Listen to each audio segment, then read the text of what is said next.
Yeah. Good. Good morning. Good morning. Yeah, good morning. Get the sleep out my eyes. What's cracking, everybody? I see people. I still have an audience. That's what I'm talking about. Yeah. That's what I'm talking about, buddy. Let's share this tab instead. We'll get to that other tab in a minute. How we doing? We're about to get into some not too much crazy shit. Just typical stuff. I had seen Oracle stuff had been released for the last couple days. I saw a lot of people posting about it, so I don't want to be fucking posting with everybody the same shit. So I have to give it a few days to breathe, or at least 24 hours. I don't want to make a post like, "Look, me too, Oracles." I feel like if you're if you've been following Qubic, this isn't news like at all to you. Like you don't need me to tell you Oracles are here. But yeah, if you've done your research, you should know what's going on. You should know what's going on pretty well.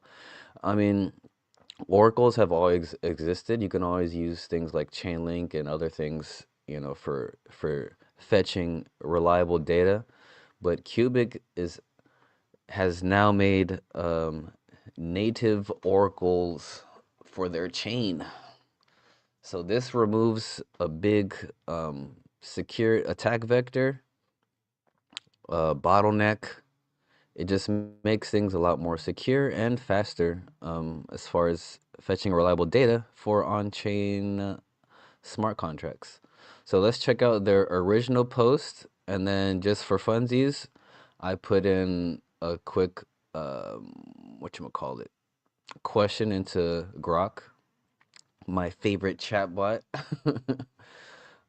just to see what he thinks about native oracles versus third-party oracle systems like Chainlink and so on and so forth. First, let's get going here. Make sure I'm not missing any comments. All right, cool. We're all caught up there. Hold on, give me 1 second. Let me turn on my light.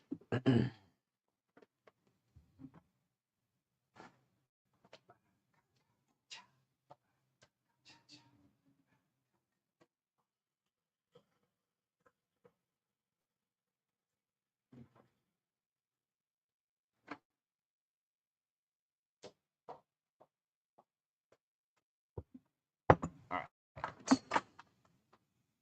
all right, we're good. We're good. All right. All right, let's knock this out real quick so I can talk about what I want to talk about. How are we doing, by the way? Let me know in the comments, live chat, replies, likes. Let me know how you're doing. All right, Oracle machines just hit Qubic mainnet for public testing. So this is on we're on mainnet. We've been talking about this for weeks. All right, they've been talking about it on the last few AMAs. All right, I'm talking about the team as when I say they. This has always been coming. It was a little bit delayed because there were some bugs on the test net. They wanted to make sure things were okay, for the sake of the chain. And looks like they got it all figured out, and things are on mainnet. So let's get into what they're talking about.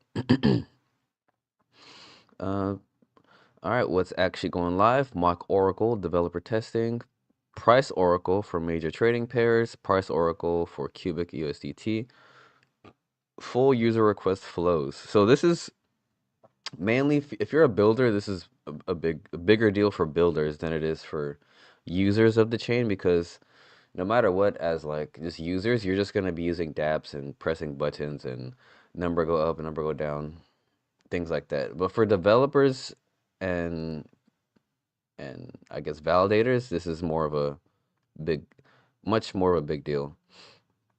All right, all 676 computers are spinning up Oracle machine nodes right now. If you don't know, computers are the validators of Qubic. These are the top 676 machines on the network. Mind you, there are thousands and thousands of miners, but only the top 676 are recognized as computers, validating the quorum consensus. All right, why this matters more than another feature launch. Oracle machines aren't a third-party plugin. No, sir, they are not. They're protocol native. The same computers that secure Qubic's consensus are the ones running Oracle machines. All right, so you don't have nodes calling out to Chainlink, hey, get me this information. Then Chainlink's like, all right, this is the information. Here you go. And then it takes the information. Nah, it's just it's in the chain. It's like data. It's right there. You don't have to fetch it from a third party. All right, data gets verified by quorum, not by trusting some external service. This has been in the works since CFB, who is the founder. Um, this has been in the works since CFB original protocol design. I think I was missing an apostrophe. The core tech team resolved every blocking issue. Ooh, every blocking issue. Save and load functionality stable. Testnet validation passed. Now it runs where it counts. Oh yeah. And now all this Oracle stuff, every query burns Qubic. It doesn't get sent to miners or validators as payment. So everything paid to use Oracles gets burned. Burned. So this adds another deflationary mechanism on top of Qubic, in addition to smart contract usage, buybacks and burns, and IPOs. This is awesome possum. This is great. And halvings, obviously.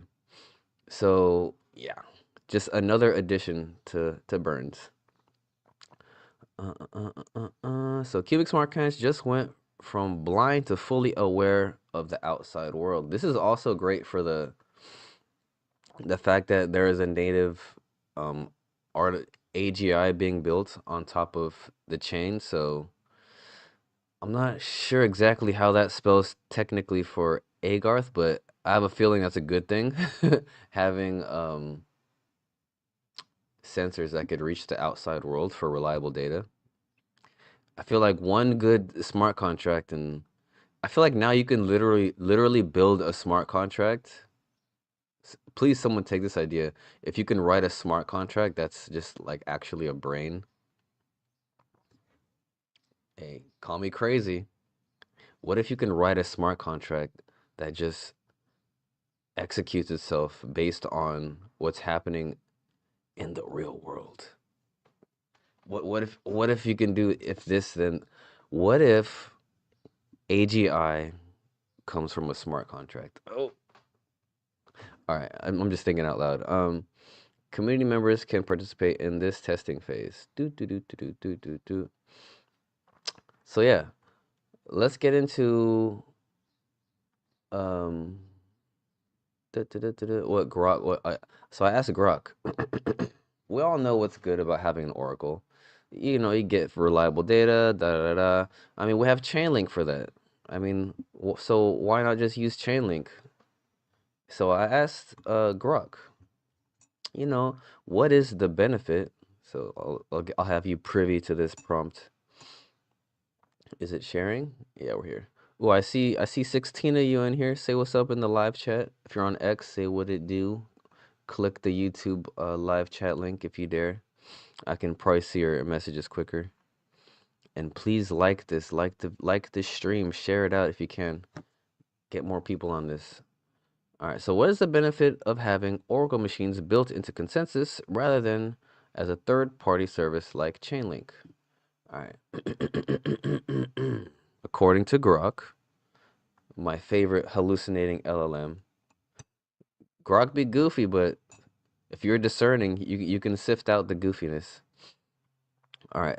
Having Oracle functionality built directly into a blockchain's consensus mechanism, let me zoom in, often called native or first-party oracles, as seen in projects like Flare, Eternity, or certain designs in Supra, offers several architectural and practical advantages compared to using a third-party decentralized Oracle network like Chainlink.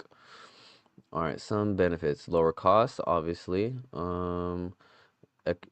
Avoid extra fees and overhead, calling to an external service. That goes without saying.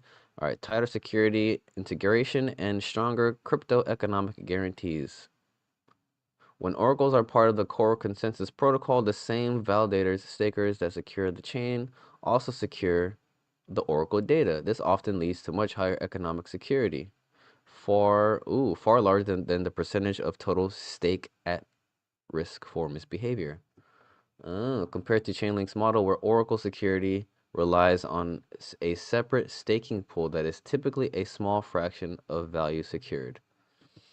Mm. So yeah, it'll be much harder to make the data bad because you would have to break the actual consensus of Qubic, which is, I don't want to say impossible, but I don't think anybody can do that right now. All right, better performance and lower latency. Yeah. Data can be pushed, updated in a way that's synchronized with block production rather than relying on separate off-chain reporting plus on-chain aggregation steps. This reduces delays, missed updates during congestion, and spikes from Oracle transactions. Oh yeah. Ooh, speaking of gas, e that'd be some horrible stuff on Ethereum. Ooh, imagine fetching data during ETH gas peaks. Yucky. All right, greater design and flexibility and optimization. All right, forgive me for getting bored here, guys, but it is what it is. Knowledge is power, and knowing is half the battle. All right, so why should we care about oracles being built on Qubic? This is why. Um, the blockchain team, okay, core developers can optimize the entire protocol, consensus, free structure, data handling, verification rules, which I think they did all that during testnet and all that stuff. Specifically around Oracle usage. Yeah, so with Qubic, you can do by query or you can do subscription method.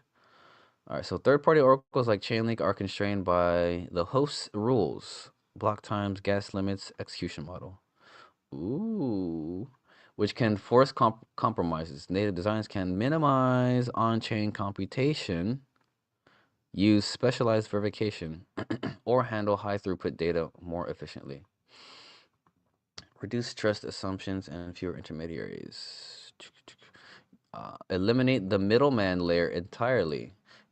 Instead of trusting a separate Oracle network, the data becomes part of the chain's native truth. This aligns incentives more directly and removes the risk of Oracle-specific failures, governance attacks, or economic attacks isolated from the main chain. Interesting. Interesting. This aligns incentives more directly and removes the risk of Oracle-specific failures. Let me see. What are some Oracle-specific failures? Let me see.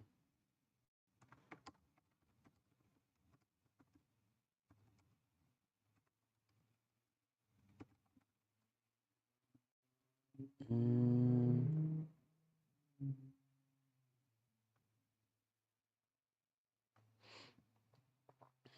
sorry, I'm looking this up real quick. Uh, uh, uh, Okay, let's look up some Oracle-specific failures because this is interesting. Because I know I'm not the only one who doesn't know this off the top of his head. Let's not pretend we all know everything about oracles. All right, so let's check this out. Some Oracle specific failures in blockchain. I mean, we can all guess some, but let's really get to look at it. All right, blockchain oracles are critical bridges that connect isolated blockchain networks to real-world data. However, their role as an intermediary introduces unique failure modes that can lead to catastrophic losses. Yep. These failures typically fall into three categories: market and data manipulation. Excuse me. These attacks exploit the data sources or the mechanisms used to fetch them. Oh ho ho! Flash loan attacks. Attackers use massive temporary capital to skew prices in low liquidity pools, tricking the oracle into reporting an inflated or deflated price to a lending protocol. Cross market manipulation. Oh, a bad actor trades in one environment to manipulate prices in another, profiting from the artificial divergence. Ooh, outlier sampling features. During extreme volatility, oracles may pick up a fat finger trades or extreme price outliers from a single exchange and propagate that error across the entire ecosystem. Oh yeah, there could be some. This reminds me of Binance. Technical operational failures, price staleness or latency. Oracles may fail to update quickly enough during a rapid market crash. In 2025, a liquidation event on Euler Finance was blamed on Chainlink price feed delay of 25 minutes. Ooh, source errors. If an upstream data aggregator like CoinMarketCap has a software bug, it can report nonsensical values. Oh, I've seen that. I've seen my portfolio go to like $1 bazillion. I'm like, what? What? I'm like, sell, sell. But it was just obviously a glitch. Our infrastructure timeouts. Systems like Oracle Blockchain Platform have documented issues with REST proxy timeouts. Zookeeper, structural failures, Oracle problems. Single point of failure. Centralized oracles controlled by one entity are vulnerable to DDoS attacks, hacks, or simple administrative incompetence. Ooh, DDoS attacks. That was one of our things last year, especially when when Monero botnets were mad at us for taking over their network. Qubic got hella DDoS, but I feel like we mastered the DDoS attack. So let's see how. I feel like that won't be the last attempt. Let's see how oracles handle this. So trust assumption. Unlike the trustless nature of the blockchain, oracles require users to trust the data provider. If the provider goes rogue or is bribed, the entire smart contract is compromised. Sybil attacks. In decentralized networks, a single actor might control multiple nodes to manipulate the consensus on a specific data point. Hmm.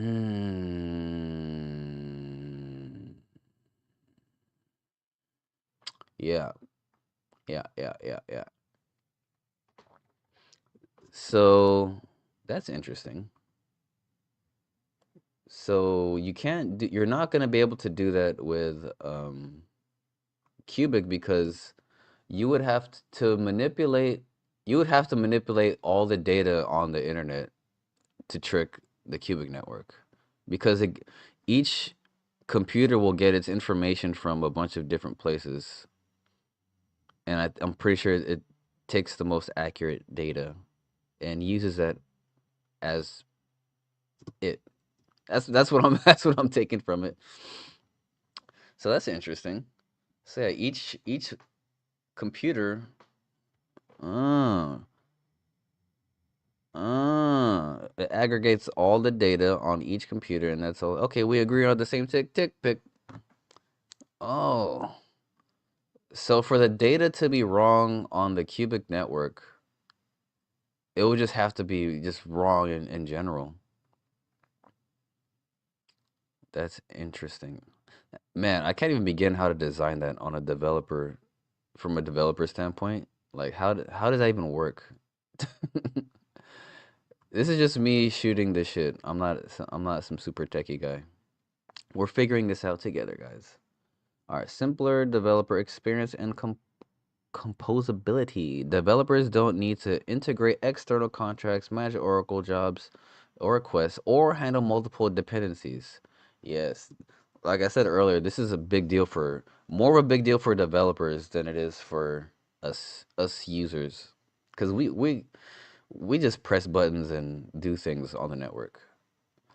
Um, builders, this is really for the builders, which is gonna then bring users, because now builders can build doper shit with using less resources to gather reliable data, if that makes sense.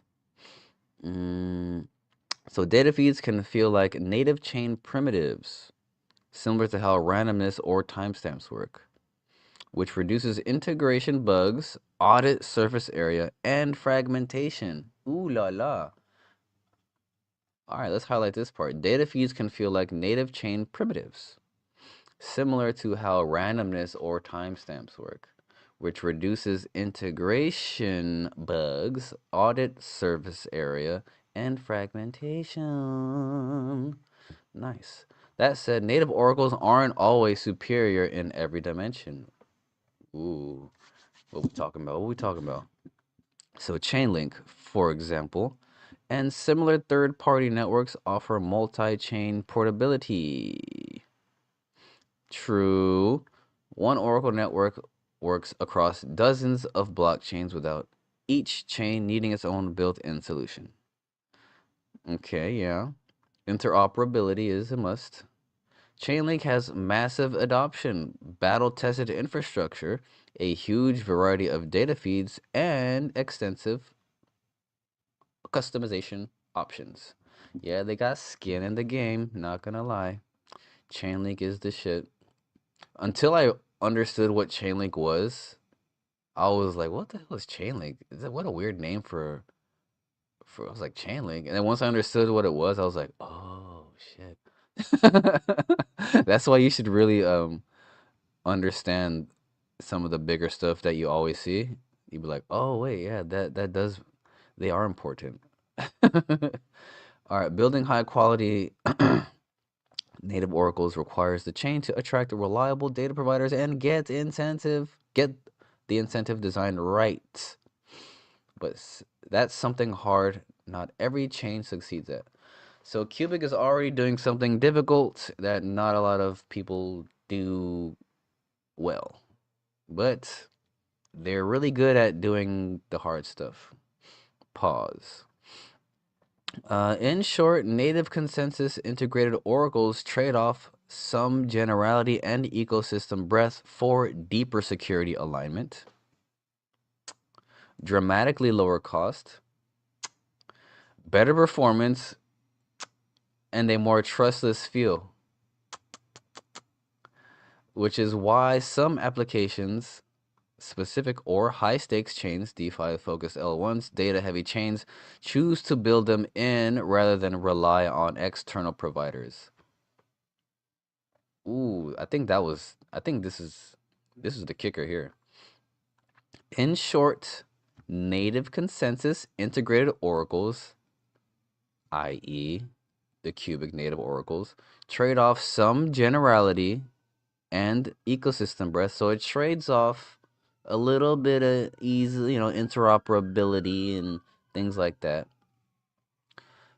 But you have deeper security alignment, dramatically lower cost, better performance, and a more trustless feel. Very, very much trustless because if you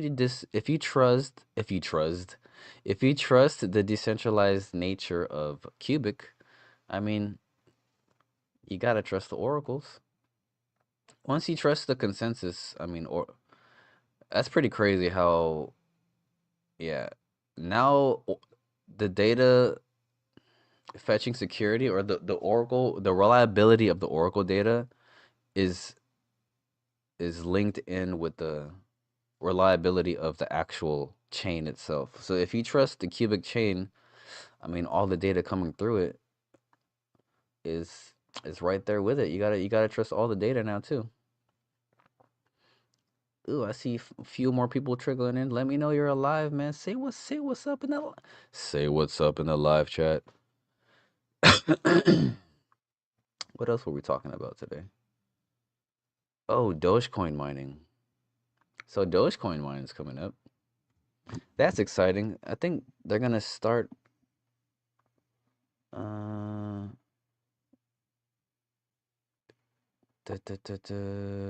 they started designing the plan already. They said something about April 1st.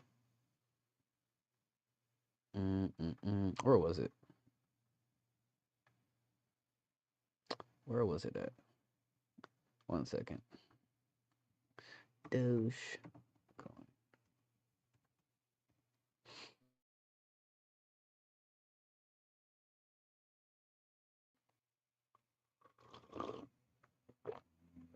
Uh-oh.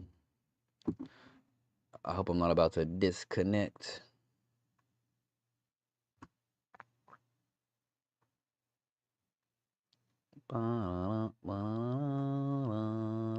The live long day.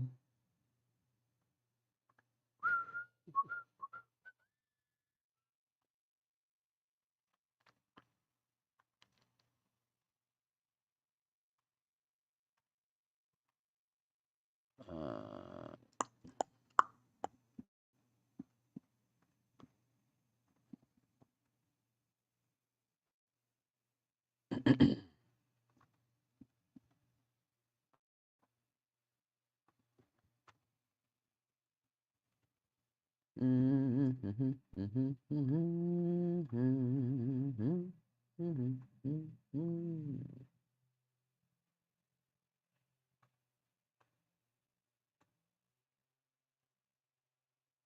what the?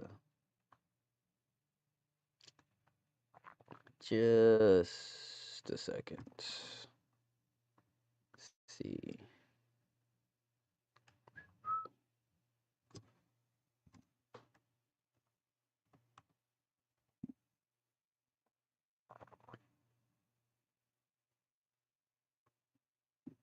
All right, so check it out. So Cubic has been talking about mining Dogecoin for the last few, I guess, few months, I should say.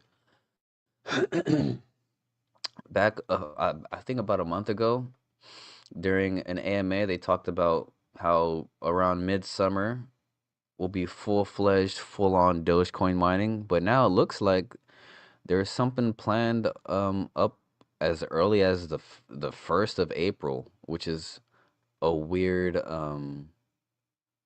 date to choose for Dogecoin mining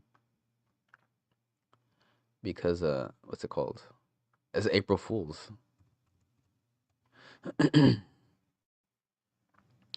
I've been working on the railroad. So Dogecoin mining will start April 1st. This will disrupt the crypto space. It's one of the my whole. You know what? I don't think. Let me see here. They say it's the first, but let me double check on Discord. I've been working on the railroad on the live long day. Yerp, derp, derp, derp, derp. Dogecoin. Bop, bop, bop, beep, beep, bop, boom, boom, bing, boom, boom. What's the latest? What's the haps?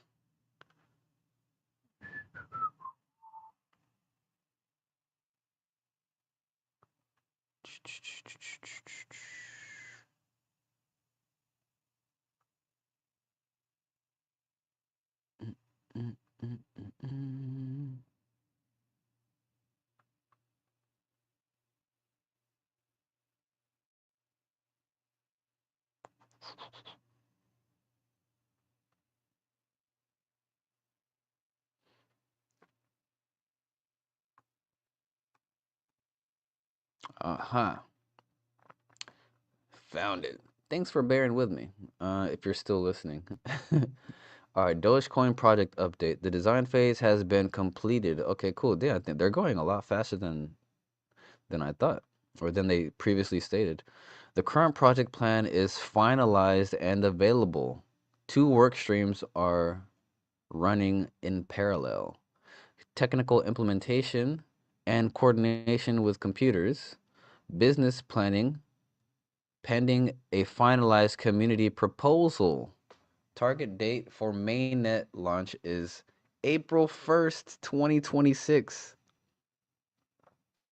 Bro, Sif, bruh, that's in less than 2 months. Further progress updates will be provided as milestones are reached. Oh, fire, rocket, Qubic, bang, bada, bing, bang, boom, boom, bang. Let's add one more. Bam. Ooh la la. So they design, kickoff, dispatcher, core updates. Oh man, this is awesome. So April 1st. April 1st. It's on April Fool's Day, so we got to take that with a grain of salt. I wonder if that's just an American thing or if that's all over the planet where April 1st is April Fool's Day. All right, so that's exciting. So it start, damn, that's crazy. So get your ASICs ready, everybody. Oh, oopsie. Get your ASICs ready. How's the Qubic price before I get into any other stuff? Wait.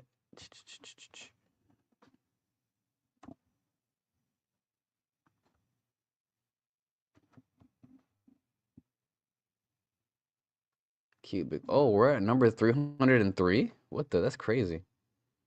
And we're still only 65 million, dude. For 48 bucks, you can get 100 million Qubic. For 48 bucks, you can get 100 million Qubic. That's crazy. For 40 bucks, you can get 100 million Qubic. Hold on, let's look at the top 100. We're 165 trillion. Hold on a second.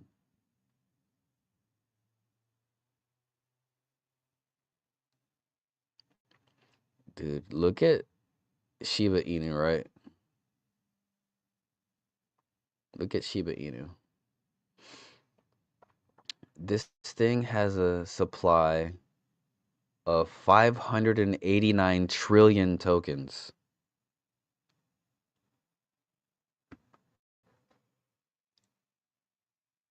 With literally no use case.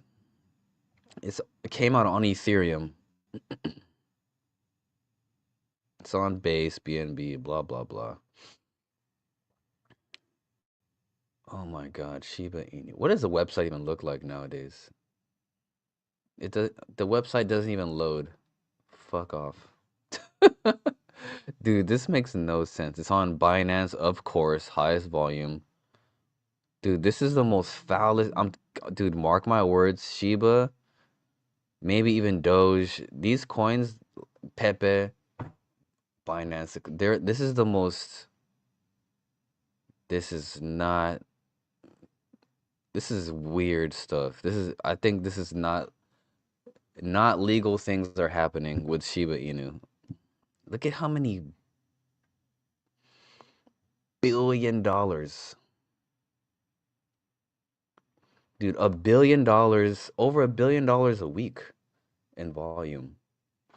I guarantee you there's some sort of cartel running this Shiba Inu. Something's going on here. Anyway, my point is they have over a half a quadrillion supply, and they have a $3.5 billion market cap. They used to have like a 60 something. Dude, their market cap was $40 billion with this ridiculous supply. And you're trying to tell me Qubic with a built-in native layer AI and now built-in Oracle machines with developer tools to expand that. And they're already mining Monero while mining their own coin and mining AI solutions. And then they're going to start mining Dogecoin, which is going to net the network at least $100,000 a day. I think that's a conservative amount. 70 to $100,000 a day. That's imagine having that kind of buy pressure on a coin with, let me show you the liquidity. Look at the volume. The 24-hour volume is about a million bucks a day. Whether people are buying or selling, it's about $1 million a day on average, right? Now, with the advent of Dogecoin mining, look, Qubic is netting 10 to 15, sometimes 20% without even really stressing the network out of the Monero coins. Right? They're getting about 100 to 200K a week. Okay, the emissions on Monero are much smaller than Dogecoin. Let me show you, for example, uh, daily.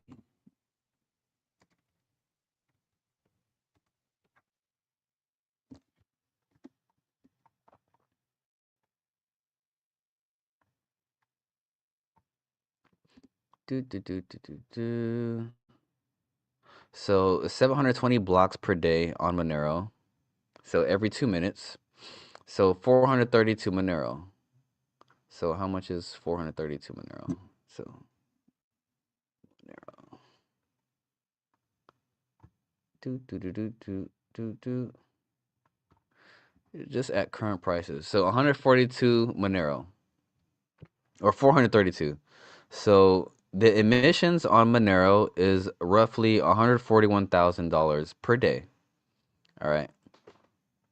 And that's how much. So we're roughly getting 10% of that, 10 to 15% of Monero's emissions. So we're getting about that per week. So let's just say we can get 5% of Doge. Okay, let's look at daily. Okay, Dogecoin. We've done this before, but let's do it again. So 10,000 Doge per block, 60 minutes. Ooh. So every hour. So 1 hour block time, 10,000 per block. So 14.4 million Doge per day.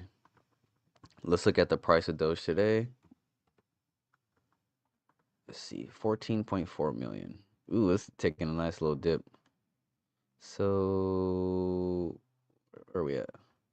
So 14.4 million, right? Is that right? Yeah, 14.4 million. So that's $1.3 million a week.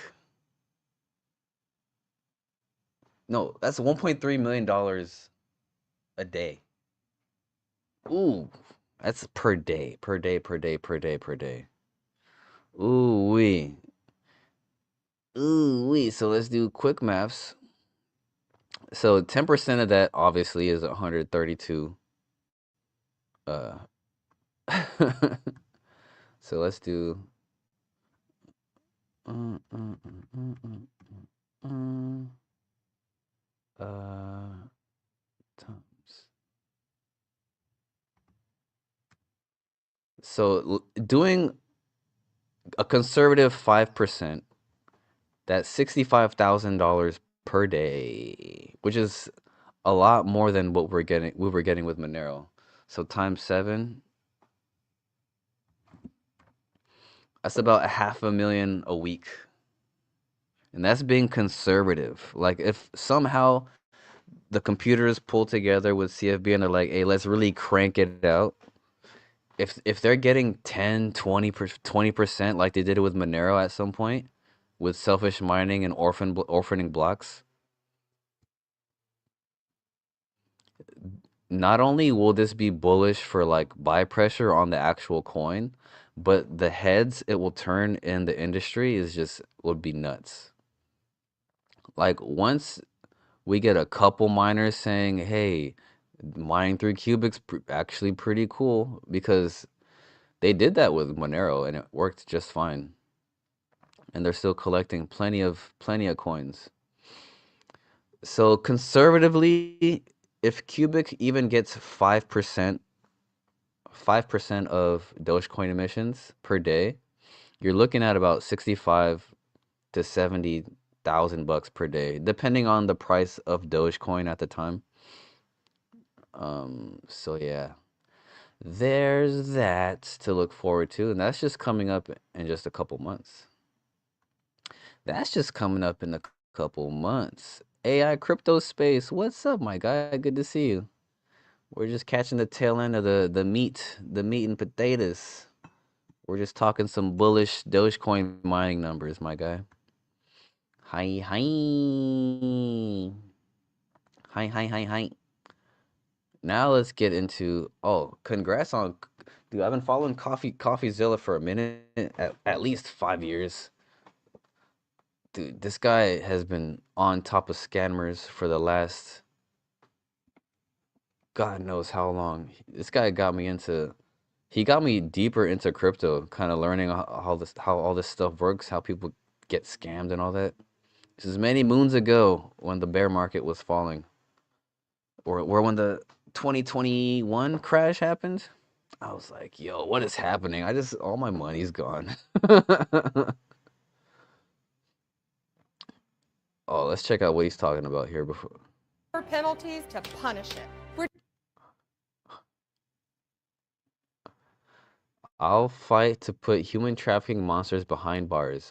I mean, I'm pretty sure that's what she's done here. Florida ranks third nationally in calls for help for human trafficking, where young women and children are enslaved and abused. I knew we needed all hands on deck. Businesses and hospitals to spot it, our great law enforcement to stop it, and tougher penalties to punish it. We're taking on Medicaid fraud, pill mills, gangs, and more, and I'll fight to put human trafficking monsters where they belong, behind bars. Pam. Oh my God. I'll fight. Oh, the hands around the hips, bro.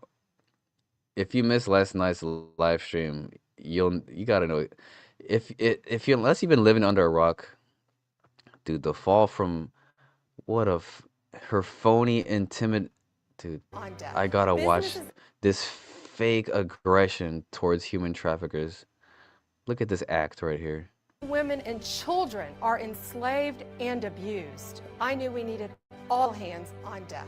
Businesses and hospitals to spot it, our great law enforcement to stop it, and tougher penalties to punish it. Dude, look at the hands on the hips with the mean face after. Watch. Just watch. We're taking on Medicaid fraud, pill mills, gangs, and more, and I'll fight to put human trafficking monsters where they belong, behind bars. Pam Bondi. Behind bars. You dumb bitch. Oh my God. You guys got to check out the hearings I have lined up for you. But yeah, shouts out to CoffeeZilla.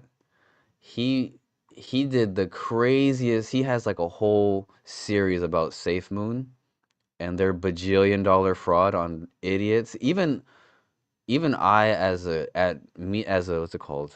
Intermediate level crypto guy could smell things like SafeMoon from a mile away. Like who's getting to SafeMoon? Anyway, this guy did investigations on this bullshit ass crypto startup, and lo and behold, 8 years later, this guy's in prison I'm pretty sure in large part due to CoffeeZilla's investigation. So let's check out this guy. I think he's about to do a victory lap. But first, let me get some more hot water for my tea, baby. Give me just a second. I need some hot water for my tea, baby.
All right, let's check out what the Zilla's talking about. The Zilla.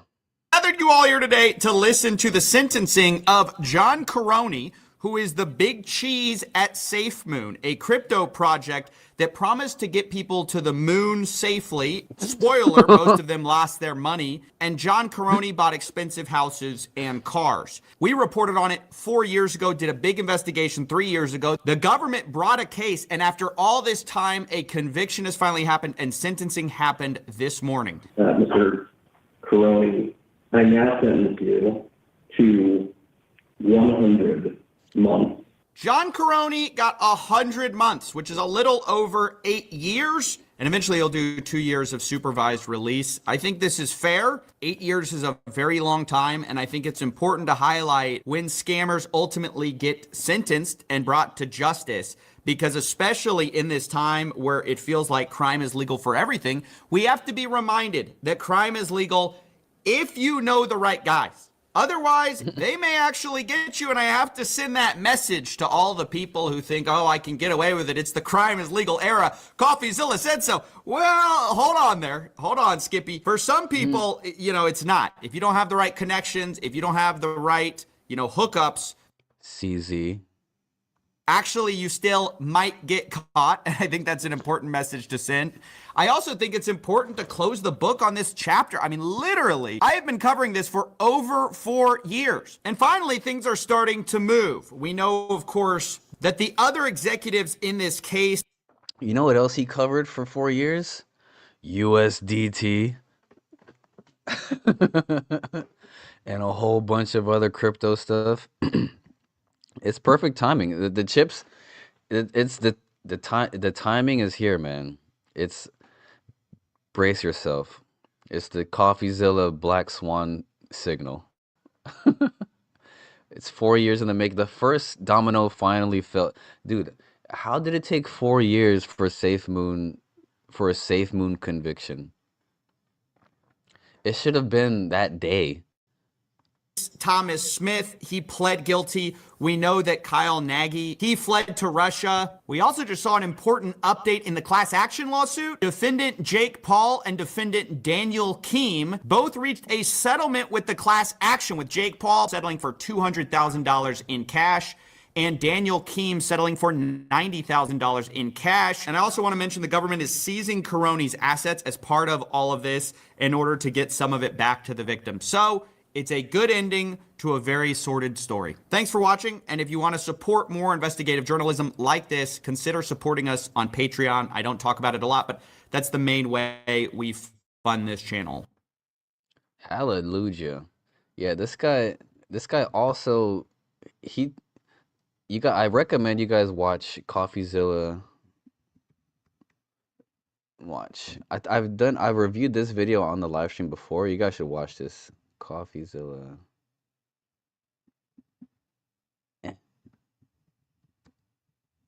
Sorry, my keyboard's in a weird spot right now. when I'm live streaming. Pierce. Brock Pierce Oh, was perfect. I have a it queued up right for you too. Brock Pierce. I talked about this in some videos about some Epstein stuff. Dude, he was on Brock Pierce's ass years ago, dude. 4 years ago. Morgan Stanley. And then Tether was started by initially a different cast of characters, led by Brock. Started by shortly after Check that he this out. lost his position at Morgan Stanley. And then Tether was started by initially a different cast of characters, led by Brock Pierce. Brock Pierce was a famous child actor who starred in films like The Mighty Ducks. He's more known for fleeing to Spain with indicted child sexual predator Mark Collins Rector, where both of them ended up getting arrested in a house full of child pornography. He started initially Realcoin, which became Tether, along with a couple of other people who he had previously worked with, including Jonathan. Did you guys hear all that? I can't emphasize this enough. I'm surprised my last videos didn't get even more views. Like this is that's such a weird thing to gloss over for like since the genesis of USDT. How is that just a glossed over fact? Like one thing I noticed like in history, once you like glance over something and you build more on top of it, if you don't mention it enough, like it just no one cares. Like that's one of the weirdest facts in the history of crypto, but no one seems to care about it. No one seems to care that USDT was founded by this guy Brock Pierce, who now we're discovering was closely tied to Jeffrey Epstein, who was we all know who that guy is, right? I don't have to say all that stuff. Along with them ended up getting arrested. He's more known for fleeing to Spain with indicted child sexual predator Mark Collins Rector. We're talking about Brock Pierce here, the co-founder of Tether USDT. Where both of them ended up getting arrested in a house full of child pornography. He started initially Realcoin, which became Tether, along with a couple of other people who he had previously worked with, including Jonathan Yentis, who helped him at IGE, which was a company that started surrounding farming MMO items. So they would hire out people in various countries to earn these items and then would sell them. Secondary market. So this is just his USDT video. It's 35 minutes long. Dude, he was on his ass years ago, Brock Pierce. Recent disclosures from the U.S. Department of Justice documents and investigations have revealed that the former child actor and cryptocurrency entrepreneur Brock Pierce maintained a close, long-term, and multifaceted, I wonder what that could mean, multifaceted relationship with convicted sex offender Jeffrey Epstein. What continued after Epstein's 2008 conviction. Whoops. Based on emails and transaction records spanning roughly 2011 to 2019, here are the findings. Financial and business connections. Pierce and Epstein frequently discussed cryptocurrency, with Pierce acting as a point of contact for Epstein regarding the crypto space. This is the guy who founded Tether. Coinbase investment in 2014. Oh, say it ain't so. Pierce brokered a deal for Epstein to invest $3 million in the cryptocurrency exchange Coinbase through Pierce's venture firm Blockchain Capital. Whoops. Relationship with associates. The documents suggest a close, sometimes transactional relationship where they leveraged each other's networks, including ties to figures like Steve Bannon and the Winklevoss twins. Oh, the Winklevoss. Oh, birds of a feather. I never knew the Winklevosses were in this shit. Anywho, transactional nature. Emails show transactions regarding personal matters, including interactions with a woman referred to as Alice, who was described as an assistant to help or to Epstein, and had a romantic relationship with Pierce. Continued contact. Despite initial portrayals of their relationship as limited to industry events, records show communication continued until 2019, shortly before Epstein's death. So Brock Pierce was talking to Epstein up until his death, pretty much. And yeah, that this was discovered years later after CoffeeZilla was already reporting on the weirdness of his activity. Not even his ties to sexual stuff, but he was just reporting on how weird USDT was. All this other stuff was just icing on the cake. All right. Anyhow, that's that. That's that. Oh yeah, back to this Pam Bondi stuff. Man, I had recently gotten into this recent Epstein stuff because once before, like a month ago, when it was all a month or so ago, when all that stuff was released, I mean, a bunch of this stuff was already like known, but now it's getting pretty crazy and shit is really hitting the fan, for lack of better phrasing. Um, so let's check out some of this dressing down that Congress does to Pam Bondi. If you guys aren't familiar, Pam Bondi is the United States Attorney General, one of Trump's, right hand people. I'm not for or anti-Trump. I'm just reporting what I'm seeing, man. And I happen to live in this country where just this kind of shit is just where I'm like, okay, what are we doing here now, guys? And it's becoming quite apparent how these guys are lying. Like these people are lying to Congress under oath. You can see them lying. I don't know if it's because I don't know. I have a kid and maybe I've dealt with children and I know how lies look. Like they're lying. It's not even that they're lying. It's they're lying like children. They're not even like good at lying. These guys like Cash Patel. Who else was it? Who was I talking about last night? Not Pam Bondi. Howard Lutnick. Dude, the holy trinity of we fucked up in the cabinet is Cash Patel, Howard Lutnick, and Pam Bondi. That's the holy trinity of we fucked up in this current White House administration. Like it's really bad. I don't care what side of politics you're on. This is really not good. So I just want to I know none of you are going to be interested in this, but I'm going to talk about it anyway because it's getting absolutely crazy. So let's get into this real quick. So right here, Pam Bondi, the United States Attorney General, is being grilled by the Judiciary Committee. This woman in particular calls. So there are a bunch of Epstein victims in this hearing, in the audience.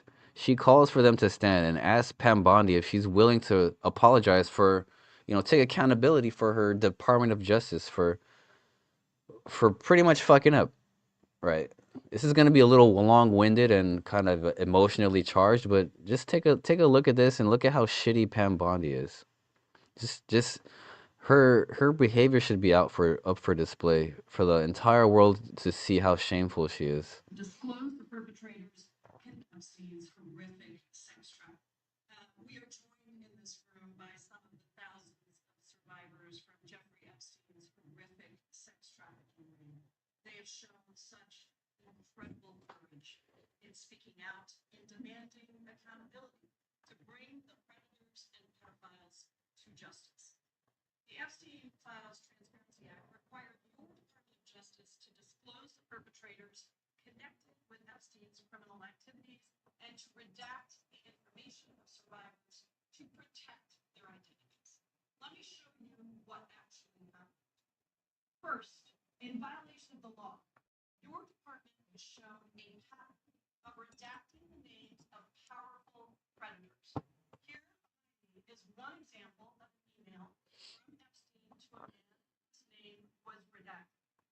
Oh yeah, if you're kind of new to this, if you're not like in the States, I know some of you in the UK watch me. some people from not in the US watch me. Like the Epstein files were supposed to be like unredacted. Like unredacted as in like those little these black marks you see blocking out certain data. They were only supposed to protect victims' names, identities, and like things that can identify them, pretty much. But it's so bad. Like I remember when the Epstein files first dropped, like the first load, like a month ago. There were literally whole pages of like like it was just black, like black squares, and I'm like, and I saw this on Twitter, and I thought it was literally like just a parody, and there's just pages of redacted. I thought it was a joke, but it was real. And not only was it real, but they were poorly redacted. Some you could just literally copy paste the stuff under the redaction, and you can see the information. But that's neither here nor there. So essentially, the files weren't redacted correctly. It was a clear cut. It's a egregious cover up. So that's what she's referring to here. The email reads, quote, "Where loved the torture video. Only after members of Congress demanded that we see the unredacted files did the world learn the name of this individual, Sultan Ahmed bin Sulayem, the chairman and CEO of a company that had financial ties to President Trump's business and personal ties to Trump's advisor, Steve Bannon." Jeez Louise, we just talked about Steve Bannon. Hold on, what was his name? What was his name?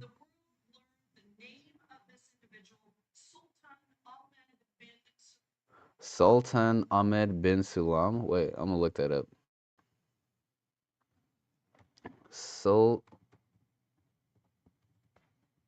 Sultan. Oh, uh-oh. Oh, is that him? Oh, Jesus Christ. Oh, you know what? I wasn't sharing the tab. Whoopsie, my bad.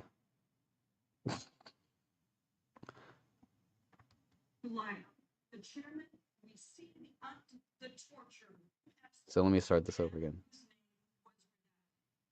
The email reads, quote, "Where are you? Are you okay? I loved the torture." My bad. My bad. The email reads, quote, "Where are you? Are you okay? I loved the torture video." Only after members of Congress demanded that we see the unredacted files did the world learn the name of this individual, Sultan Ahmed bin Sulayem, the chairman and CEO of a company that had financial ties to President Trump's business and personal ties to Trump's advisor, Steve Bannon. Steve Bannon. All right, so let's share it. Sultan Ahmed bin Sulayem. Uh-oh. Uh-oh. Uh-oh, SpaghettiOs. Well, he's cooked. An Emirati businessman. He's a chairman and chief CEO of DP World and the chairman's... Oh, no. What the hell is DP World? A multinational logistics company based in Dubai. Oh, God. Founded in 2005. Revenue 18.5 billion in 2023. Operating income 5.1 billion. Net income 1.03 billion. Oh, this is crazy. The ownership of various U.S. ports by DP World, which had been acquired as part of the P&O deal. Excuse me. So this is a big deal. Baltimore, New Orleans, man. Before the deal, wow. Wow. He loved the torture video. Apparently, he loved the torture video. Hold on, let me catch it with some comments. Whoopsie. April 1st is Doge mining, right? And what's CB saying about alt season? Is there still hope? Man, I don't buy into any of this alt season stuff.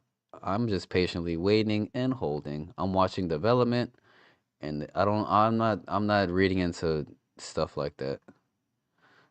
Qubic heart. Yeah, we're past the Qubic update. We're getting into some real stuff right now. Sorry guys. I hope catch the first part of the replay. Yeah. So anyway, let's get back to this stuff. Second, the survivors were not similarly substantial ties to President Trump's business and personal ties to Trump's advisor, Steve Bannon. Second, the survivors were not similarly protected, also in violation of the law. Here is another email titled Epstein Victim List.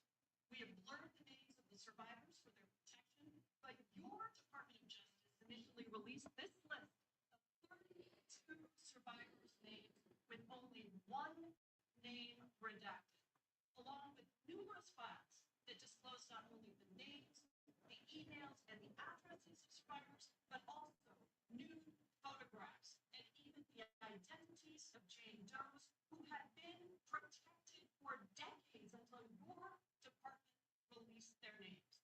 Survivors are now telling us that their families are finding out for the first time that they were trafficked by Epstein. In their words, quote, "This release does not provide closure. It feels like a deliberate attempt to intimidate survivors, punish those who came forward, and reinforce the same culture of secrecy that allowed Epstein's crimes to continue for decades." To the survivors in the room, if you are willing, please stand. This is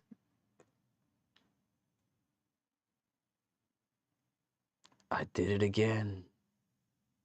I did it again. I forgot to share the tab Those back. who had been protected for decades until you intimidate survivors, punish those who came forward, and reinforce the same culture of secrecy that allowed Epstein's crimes to continue for decades. To the survivors in the room, if you are willing, please stand.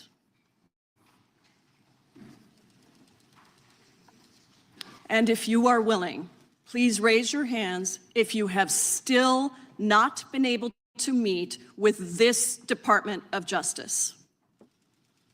So the Department of Justice purposefully released the names of all the victims and their families, found out from the release that their family was trafficked. The family member was trafficked. Essentially, she laid out that this is kind of a sneaky intimidation tactic that let the Epstein cover-up go on for so long in the first place.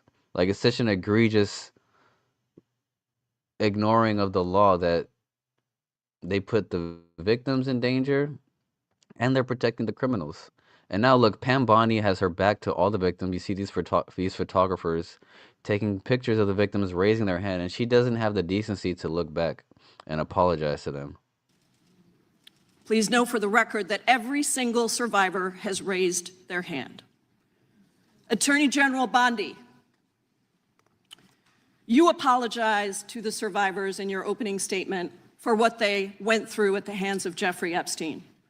Will you turn to them now and apologize for what your Department of Justice has put them through with the absolutely unacceptable release of the Epstein files and their information? Oh, her response is legendary. Pam Bondi's response is legendary. Congresswoman, you sat before Merrick Garland sat in this chair twice. Attorney General Twice. Bondi, No, can I finish my answer? No, I'm going to reclaim my time because I asked you a specific question Attorney General that I can would respond to your like you question. to answer, which is, will you turn to the survivors. This is not about anybody that came before you. It is about you taking responsibility for your Department of Justice and the harm that it has done to the survivors who are standing right behind you and are waiting for you to turn to them and apologize for what your Department of Justice has done. Members get to ask the questions. The witness get to answer in the way they want to answer. The Attorney General can That's respond. not accurate, Mr. Chairman. Because she doesn't It's like the my answer. time. So, Mr. Chairman, why I have asked didn't a she ask question. Merrick Garland this? I am twice reclaiming when he my sat in time, and chair? when I will reclaim my continue to time, answer. it is Mr. Chairman, my- To the gentlelady. The gentlelady has 17 seconds. Thank you. You're not going to answer this question, so let me just Chairman, say I'll this. direct it to What a you. massive No, I'm cover-up. answering a Mr. question. Chairman, will you Chairman. restore her time? The witness I'm is not gonna get interrupting. in the gutter with this woman. Stop the She's time doing and theatrics. let me have my She's time. Gentlelady, doing, the gentlelady she's doing theatrics. She's doing from theatrics. Washington controls the time. The gentlelady has 17 seconds. You can proceed with your final Thank you. 17 seconds. What a massive cover-up this has been and continues to be. Donald Trump made the release of the Epstein files the center of his political campaign because he thought it would benefit him. Then you got into office, Attorney General, claimed to have a client list, only Regular to order. then say that there was no list. Your deputy, The Todd time of Blanche, the- met alone Time of the with gentlelady Ghislaine has Maxwell. She said there was no list. The and gentlelady has transferred her expired. to a minimum security prison. And now you continue The the time of the cover-up. gentlelady And I has wish expired. that you would turn around to the survivors who are standing right behind you and on a human level Chairman, apologize Chair now to them recognizes the chair. on what you Unprofessional. have done. Time of the I gentlelady yield expired. back. The gentlelady, you have no time to yield back. Theatrics. We appreciate the thought. And This dude had his fucking work cut out for him this day. Oh, we gotta watch some more clips. We gotta watch some more clips, y'all. This is astounding to me. I just feel like sharing this, man. No matter what side of politics you are, this is absolute fuckery. Even if this is going on in another country, I'd be interested. But this happens to be my country. This is crazy how these people can be in the White House fighting for just like she's the Attorney General. What the fuck is going on here?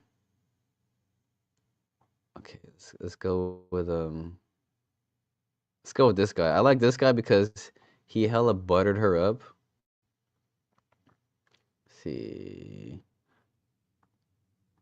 Oh man, he buttered her up because he knew she was taking a. He played good cop right here. The bald dude was a nice good cop, and you can tell. Look at her demeanor. She felt so relaxed and she felt so better being questioned by him.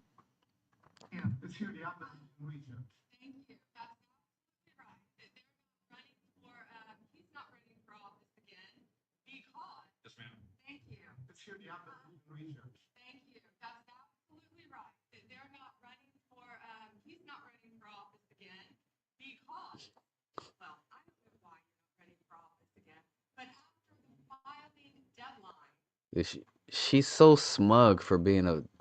Oh my god. Dude, this bitch is so smug for being a lying ass bitch. She's lying in front of the Judiciary Committee under. I'm assuming she's under oath. How can he be so smug and like lie? Look at the comments. I thought she said there wasn't a list. The demand arrest. Don't care which party. We have pending investigations. Dude, let's watch. This is astounding to me. Until nothing matters until this gets resolved to me.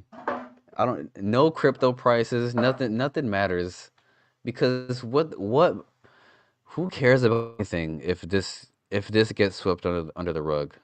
from Texas is recognized. Like honestly, the cognitive dissonance has to end at. You can only have so much cognitive dissonance. Like this is the craziest cover up on the planet. I mean, obviously there's been sex trafficking for centuries. Like it's not something that just popped up in the last 50 years. I'm sure it's been happening since the before times as they say. dude.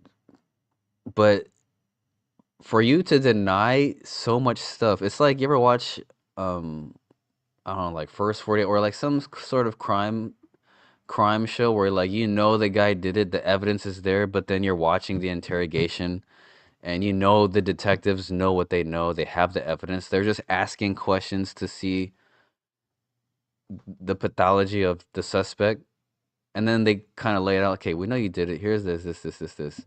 So like seeing these people lie before, like literally the whole. I mean, I guess lying to them is better than telling the truth, admitting the truth. I don't know, but the truth is gonna come out anyway because it's all evident.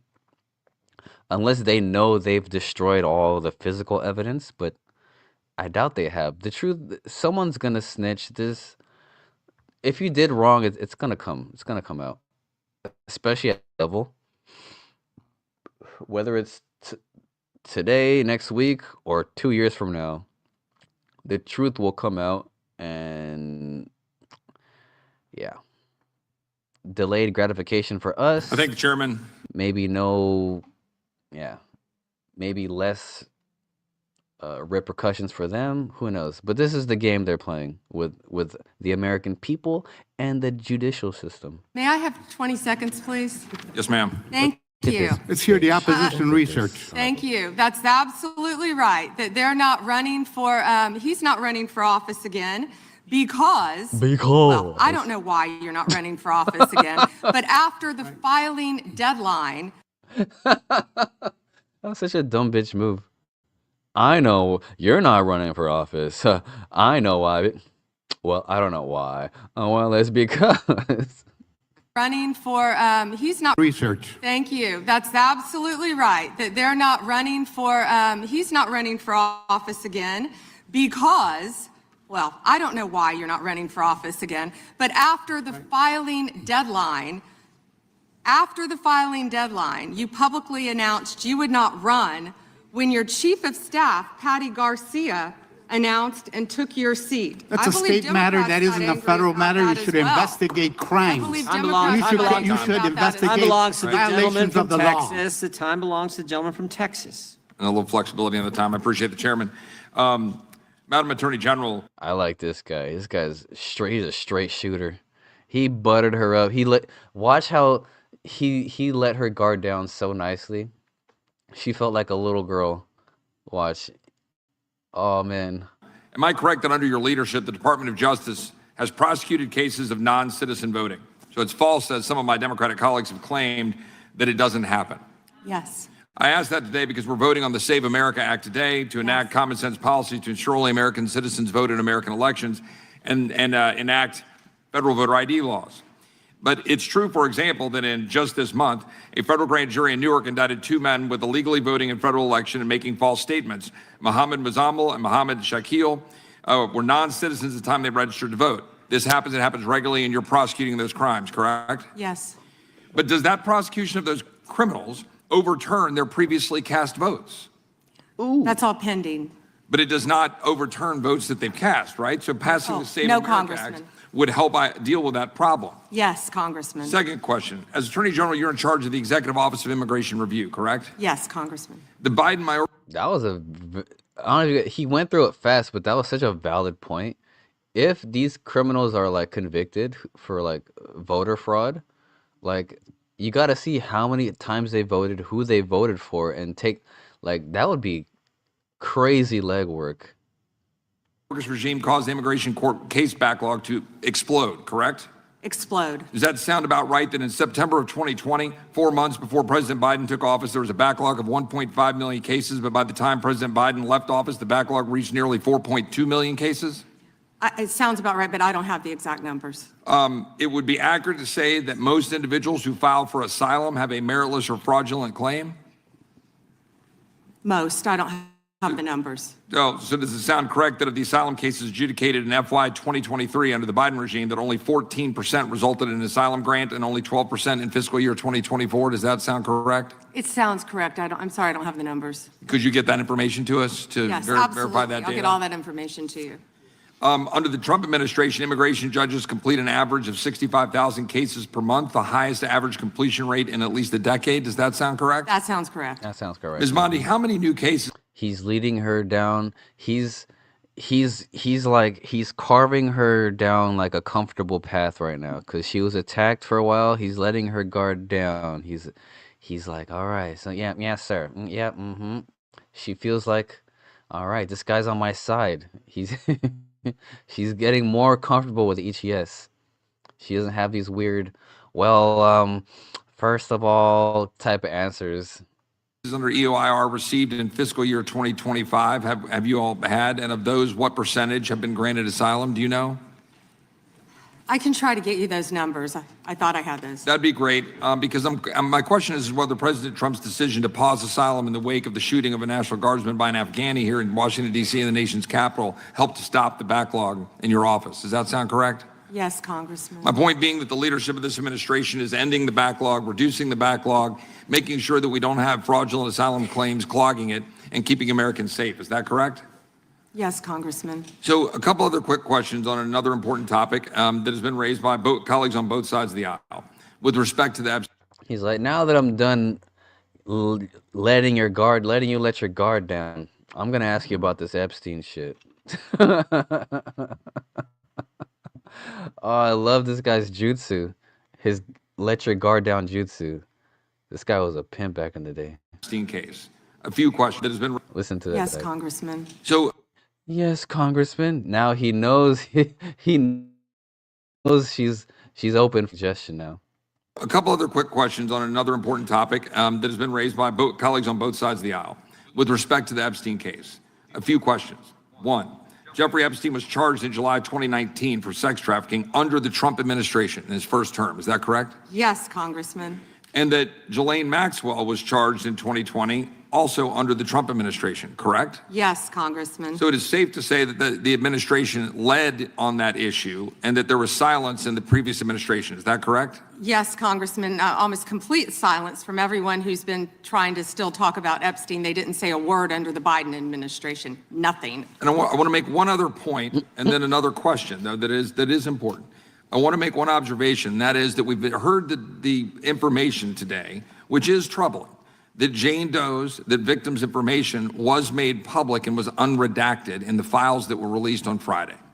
So my question is, some of us had argued when we were dealing with the discharge petition in Congress that when Congress inserted itself into the process, that we needed to be very careful to ensure that we were protecting victims. So a question that is both, I just want to make that clear that some of us were fighting for that here and we didn't get a chance to amend it or change it. So that was concerning.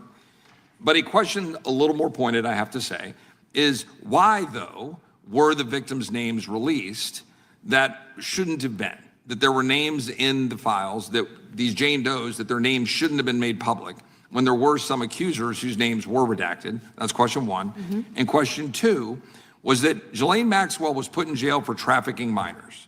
Rightly so, and you properly said here at this table, you hope she dies in jail. Well, I want to know, will anyone besides her or Epstein, which I congratulate President Trump's previous administration and this Department of Justice for continuing all of that, but that they were indicted, but will anyone else be indicted and prosecuted under this, given the information that's in front of us? So 2 questions. Thank you for letting me answer. Such good, concise questions. He buttered her up. He got her open to answer the question. Dude, this guy, he either was a detective at some point or some sort of attorney. Like, this guy's a wizard. He said he got her to say thank you. That they didn't want to hear my answer on the other side. Yes, given the tight time frame of 30 days, I believe we got everything released within a little over 60 days. I'm talking as fast as I can. My time is up. We did the best we could immediately. If everyone's been coming to view the documents, if someone's name should not have been redacted, we're releasing it. If someone's name was redacted, we said right away, was not redacted. Dude, she can't even say her word. God bless her. She's trying to get words out that she wants, but she can't put them in the correct order. Let's listen to that again. View the documents, if the best we could immediately. If everyone's been coming to view the documents. If everyone's been coming to view the documents, If someone's name should not have been if someone's name should not have been redacted, we're releasing it. If we're someone's releasing name it. was redacted, we said right away was not If- redacted. If someone, dude, she can't even put her words together. What is, this is like, this is the symptom of a rattled, she's shook to the core. I don't know if that means she's guilty or whatever, but we can see what you've done. You are shook to the core. She can't even, she's the Attorney General of the United States, and she's shook. She's trembling with her words. She can't even put them in the right order. Look at this. Look at Kelly from The Office looking at her. Like, yo, get your words, get your feet up under you, man, girl. Look at And should have been meaning a victim. We went back and redacted it. We're doing everything we can based on the tight time frame. Dude, she's rattling like a kid. Let's hear that again. You guys have to appreciate how much she's rambling and not making sense. Given the answer that they didn't want to hear my answer on the other side. Yes, given the tight time frame of 30 days, I believe we got everything released within a little over 60 days. I'm talking as fast as I can. My time is up. We did the best we could. No composure. All right, now listen, really listen to her words. Immediately, if everyone's been coming to view the documents, if someone's name should not have been redacted, we're releasing it. If someone's name should not have been redacted, we're releasing it. Someone's name was redacted, we said right away. If someone's name was redacted, Was not redacted and should have been meaning a victim. If someone's we name went was not redacted and should have been meaning a victim. back and redacted it. We're doing everything we can based on Okay, the I think tight she caught time frame and herself over there. 3 million pages that we released that Donald Trump signed for pure transparency. Second, what was your second question? About whether another individual will be indicted. Absolutely. and Thank you for asking that. And Oh, mic drop. Mic drop. they never wanted to hear the answer to that. We have pending investigations in our office. Time the gentleman. That was her answer. Mic drop. We have pending investigations in our office. Let's hear Investigation her that question rambling on site again. we redacted should not have been redacted. We're releasing to view the documents. If someone's name should not have been redacted, we're releasing it. If someone's name should. Stop lying, bitch. Stop. Why you always lying? I'm gonna do a couple more clips and then head up out of here. I want to hear some Cash Patel. Cash Patel. What's going on with this guy?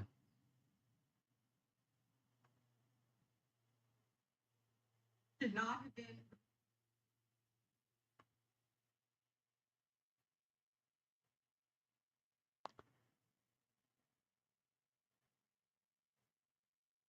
Oh, you know what? Oh, rookie move, buddy.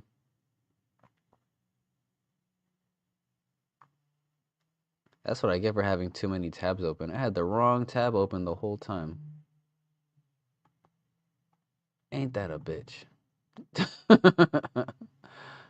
Alright, might as well play this one then.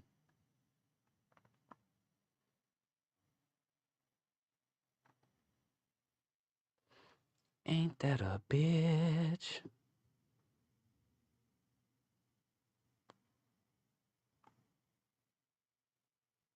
Alright. Damn. Especially when it comes to the people, including this. Oh, epic. Dookie fail. Hang on a minute. Oh, what is going on? Alright, let me see something. Oh, man. So smug for being a lion.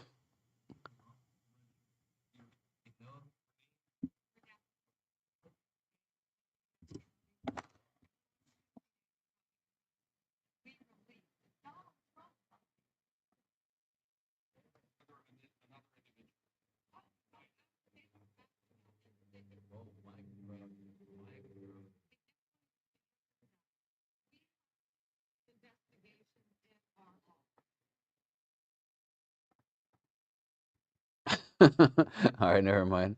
I think we're all good. Uh, false alarm. All right, let's check out this one other clip. Damn, you know what? I think I messed up the cue there. There it is.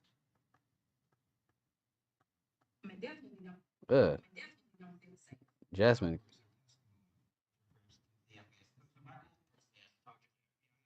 The FBI, I'll get back to you. You're right. And I applaud them, but I don't have the same demeanor because and frankly, I don't know. Been caught confidence. It's like the and I know my colleagues have tried to stress this, but I decided that I would maybe do it in a different way. If we start talking about the reasons that I'm not trying to hear Jasmine Crockett. What the heck is going on? The CFA charter is the single best thing I've done for my professional reputation. I've picked up so much knowledge that China is America's most significant national security threat, isn't that correct? I would say so, sir. And women of the FBI do. Director, did John Brennan lie to Congress? Let me just read a couple things actually before you answer that. 2 years ago, we had Mr. Brennan in for an interview, and I asked him how There's racially motivated crimes being committed in America. Related to the to any other sex traffic, You could have. You have lawyers. You could have shown up. Dribs and drabs. Why don't you just release the entire file? Oh, Men this and is women who great. conducted this race court order. This is great. Watching this guy just flail like a little monkey. Everything that you have direct control over? I have direct control. All works. Wait. Dude, Seized these from guys, Epstein's house. sharks in the, they just dropped him in the ocean and he just got picked apart by these guys. Investigation we were given from 2006, 7, and 8, and the search warrants from 2006, 7, and 8. That's what we're working with. Well, wait, have you released all of the stuff that the FBI has seized from Epstein's house? The computers, the emails, the file cabinets, the documents? What about the financial records? Have you released all of that? Everything the court has allowed us to Which release. court are you talking about? 3 separate federal courts have come in and said. We're talking about the evidence you've got. It's got nothing to do with what those courts have. Do you have any We're talking idea about how the evidence. law works? Wait. Do you want me to break the law in a federal judge's order? No, I want you to satisfy follow your own curiosity? word, Director Patel. You said up there it was under the direct control of the FBI director. He had the black book. Everything I have direct control over, we have gone to court. You haven't. Complete We your went sentence. to court. Everything you have direct control over, you said. Have gone to court, and everything we have direct Director control Patel, over. complete your and sentence. can You said lawfully everything. release. The We're gentleman- releasing. He'd like to complete his answer. You began the sentence, everything you have direct control over, and then you stopped that sentence. You've released everything that you have direct control over? I have direct control over and can lawfully release. If you're not familiar with the court orders, that's not my fault. Oh, I'm Go perfectly, look at them. I'm Go perfectly to familiar court. with them, but how did we prosecute Ghislaine Maxwell? She was prosecuted with the investigatory material that was collected from 2001 and 2005. Because of the non-prosecution agreements and the court orders on the investigations and search warrants, we were not able to develop new information. And oh, by the way, Jeffrey Epstein was out for 12 years. And oh, by the way, dude, this guy's talking like a defensive bitch. Like, oh my God. Why are you talking? Just talk normally.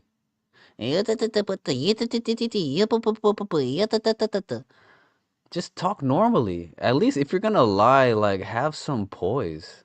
At least some guys can lie like lizards. Like, they can at least look cool and have calm demeanor when they're lying. At least lie and be cool. And the Obama and Biden administration did nothing to look at his work, his pedophile network. If you want to blame And then he did it, and me, that's fine. But now you're blaming the men and women who conducted No, this stop great that. search. I'm not blaming anybody other than you. You're not keeping your word. You said that you would release all of the materials Has under your anyone direct released control. more information on Epstein than I have? Has Well, anyone? Much Did more. Comey? Did Ray? Much Did more. they? Excuse me. Much more has come out in the days since the American people in Congress have been demanding it. But it's coming out in dribs and drabs. Why don't you just release the entire file as you promised to do? I literally just told you. There are multiple federal court orders. I'm not going to break the law to satisfy your curiosity. You didn't join us when we filed court to release the court orders. You could have. You have lawyers. You could have shown up. You didn't do that. That's a tiny fraction of the material we're That talking is about. not. It is How a do you- tiny fraction. How do you know that? Have you seen everything? It's all misdirected. How do you know Time that? of the gentleman has expired. The gentleman from California is recognized. Well, thank you, Mr. Director. Just to be clear, how many of the Epstein files were released in the 4 years of the Biden administration? 0. And how many have you released?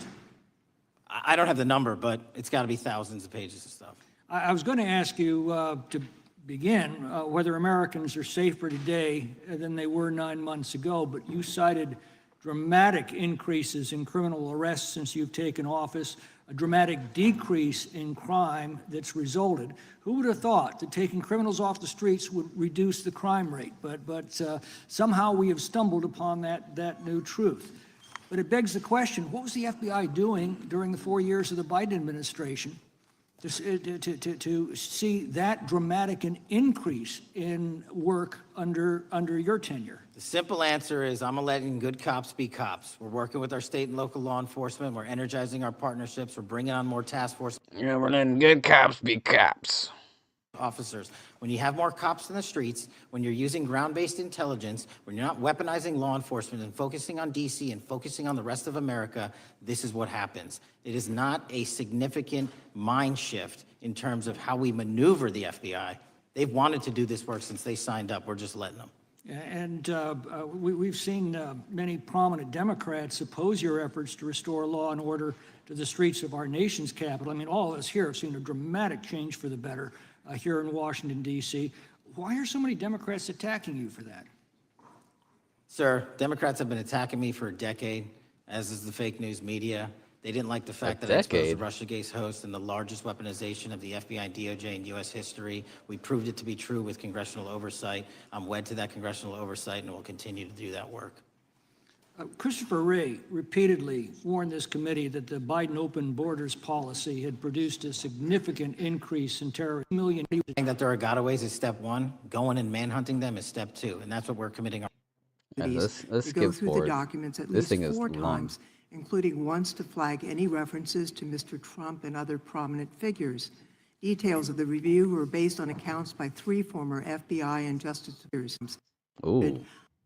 New York way, and that while reviewing the Epstein files, FBI personnel identified numerous references to Trump in the documents, and people familiar with the matter said that Trump's name, along with other high-profile individuals, was blacked out. Now, the New York Times reports, and this is a quote, Justice Department officials diverted hundreds of FBI employees and federal prosecutors from their regular duties to go through the documents at least 4 times, including once to flag any references to Mr. Trump and other prominent figures. That's crazy. Details of the review were based on accounts by 3 former FBI and Justice Department officials who spoke on condition of anonymity because of fears of retaliation, and further that the FBI finished, after they finished its review of the files and materials, was sent to a team of Justice Department lawyers who double-checked the FBI's redactions and, quote, were instructed to flag any mentions of Mr. Trump and other celebrities. Now, I have 3 questions for That's you, crazy. Mr. Patel, about this. First, A lot of people don't know this stuff. A lot of people don't know this crap happened because people don't like really listen through this. I just happened to find this part of the berating of Kash Patel. First, how many times did President Trump's name appear in the Epstein files? Was it more than 100, more than 1,000? Were the agents who were pulled from their duties to redact the president's name from the Epstein files working on criminal cases or national security cases or child sex trafficking cases? And are the number of agents that have been reported diverted for these purposes, is that accurate? No. No what? You asked if it was accurate. I said it wasn't. So you're saying... Dude, this guy is such a prick. This guy is such a prick. Why are you... She's being so reasonable, and this guy's being a fucking prick. What a child. Saying that none of this happened.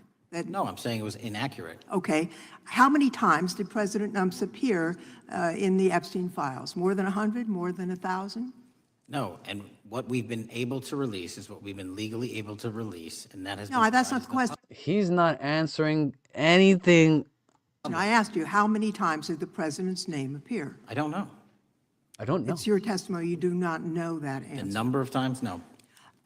Could you tell us how many agents were? I don't know. Dude, his demeanor is that of a fucking child. This is not the director of the FBI.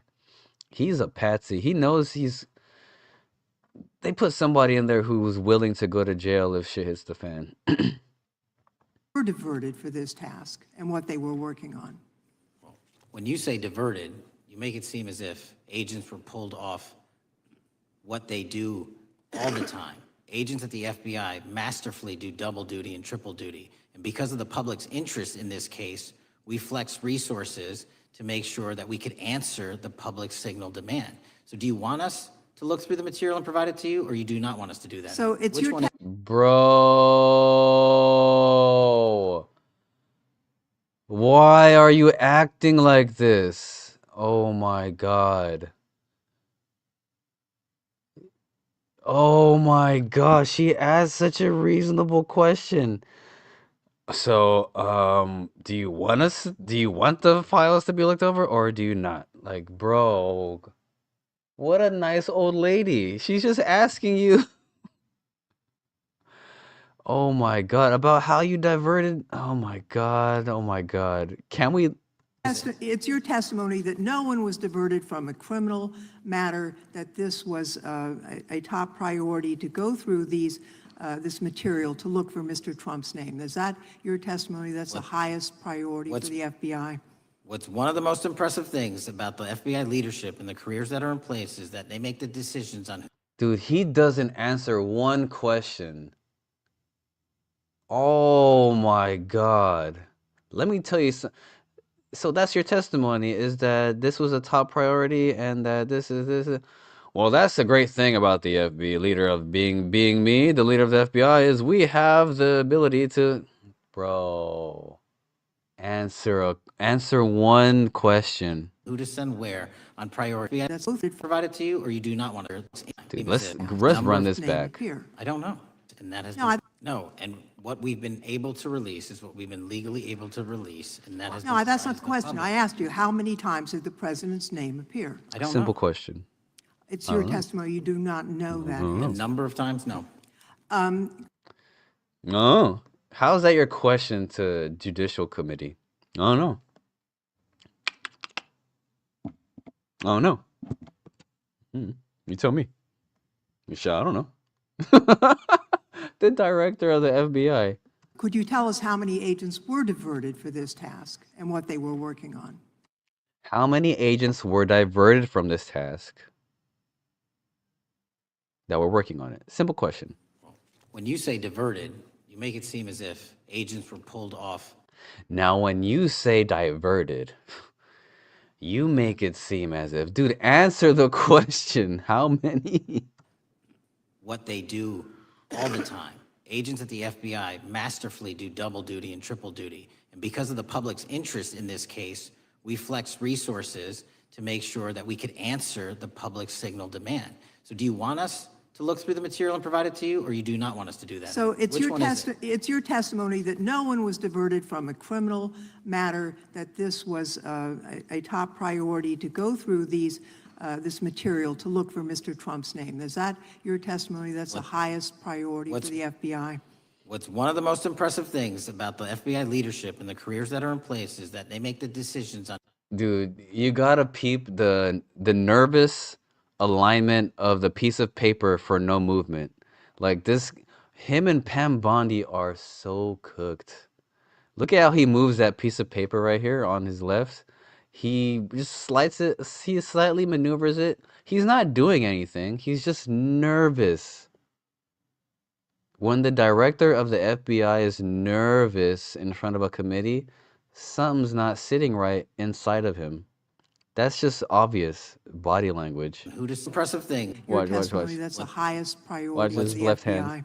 What's one of the most impressive things about the FBI leadership and the careers that are in place is that they make the decisions on who to send where on priorities and make sure the mission needs are not hurt. And that's what happened here. It's shocking to me that the FBI would think that erasing Mr. Trump's name from the Epstein files is a high priority when we have crime, we have national security threats, we have terrorism threats, we have murders such as that occurred, unfortunately, with Mr. Kirk. It's shocking to hear that that's your highest priority. And with that, Mr. Chairman, I yield back. That's literally not what I said. That's literally not what I Gentleman said. from Wisconsin is recognized. Director, is President... That's literally not what I said. You literally didn't answer any questions. She's extrapolating the data from your non-answers, you piece of fuck. Trump implicated in any wrongdoing related to Jeffrey Epstein? Based on the entirety of the evidence that we have, absolutely not. The president... Man, I could watch this guy flounder and lie all day. Are you guys... I know that some of this might be boring, you guys, but this is fascinating to me, how he's not in handcuffs already. Is not implicated.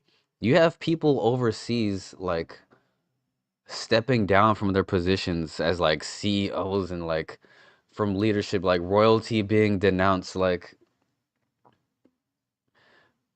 Heads are getting lopped off all over the world, but in the United States, Pam Bondi's cool, Howard Lutnick's straight, Kash Patel, he's good, everybody's good, all the Elon Musk, everyone who was emailing and talking to Epstein, Steve Bannon, he's cool, Brock Pierce, we don't have to investigate these guys any further. Nah, we're good.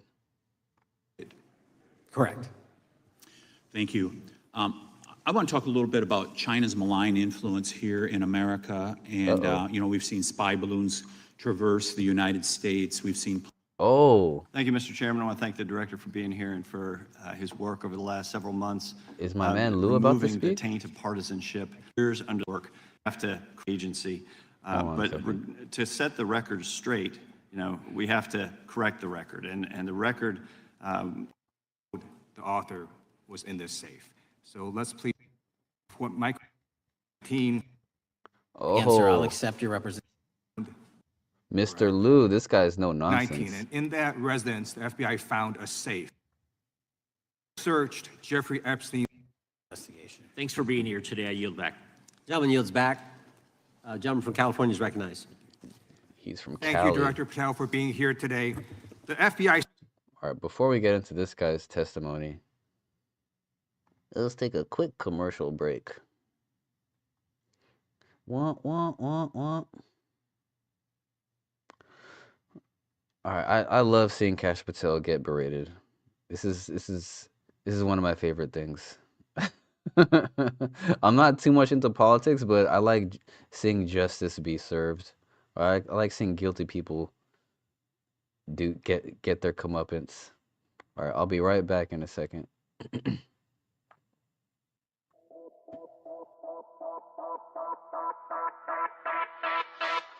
Samson in the building, we going Qubic. Yo, it's Samson on the mic, crypto KO with the plan. Riding on Qubic, fastest chain in the land. Built for AGI, we host intelligence on stack. Transactions light and fast, we never looking back. MLM on-chain game, CFB set the stage. Level up your network, watch your rewards engage. Human RWA yields, real world assets getting staked. Passive profit stream, watch your wallet elevate. Conviction projects next, we diversify the stack. Long-term vision lock, no fear of a flashback. We on Qubic, moving block by block. AGI on chain, we don't stop. Guard the robot, lemon to the top. Prefix never drop. Stack connects commission. Watch the moon pop. Samson vibe and Qubic never flops.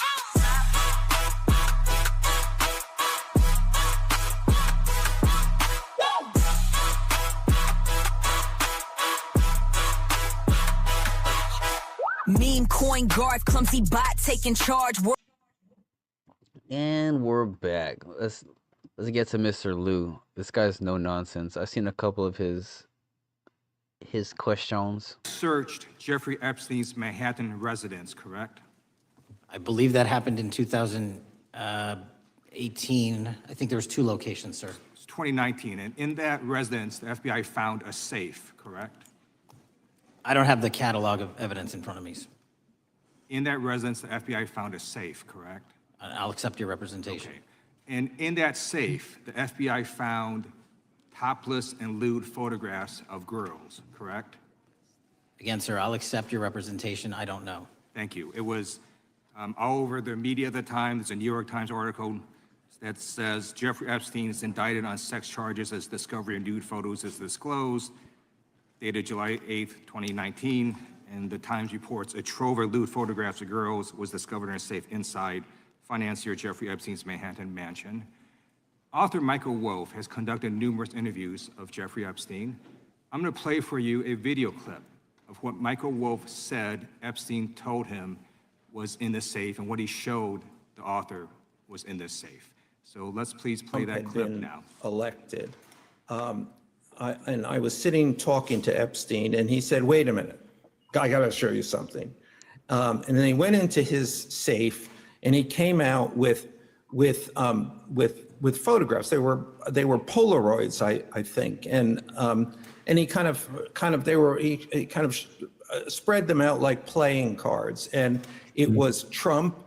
I mean, I think there were a dozen of them, and it was Trump with girls of an uncertain age at Epstein's Palm Beach house, where all of the things that he would ultimately be accused of took place. And I remember very vividly 3 of them. There are 2 in which Trump is, the girls, topless girls, are sitting on Trump's lap. And then a 3rd in which he has a stain on the front of his pants. And the girls are kind of pointing at it, sort of bent over, laughing. So, Director Patel, I'm going to ask you a very broad and general question. As you know, Donald Trump and Jeffrey Epstein were friends. There are, of course, photos showing Donald Trump together with Epstein, correct? I don't have the entirety of the photographs, but I think they've been photographed in public together. All right. Are there any photos showing Donald Trump with girls of an uncertain age? No. How do you know that? Because that information would have been brought to light by multiple administrations. Yo, and FBI. his nervous, oh my God. Dude, his fidgeting and organizing, yet not organizing random stuff on his table is hilarious. Now he's doing it on the right side and clicking his pen. He's crawling in his skin, man. Let's know that. Because that information. Age? No. No. Nope. How do you know that? Of an uncertain information would have been brought to light. Left hand, right hand. No. Looks down at his table. Just watch him. He's like a kid. How do you know that? Because that information. Age? I'm gonna slow it down. I have to slow it down. Let's do half speed. No. Up. Yep. How do you know that? That's half speed. That's how quick you gotta catch it. I'm gonna do quarter speed.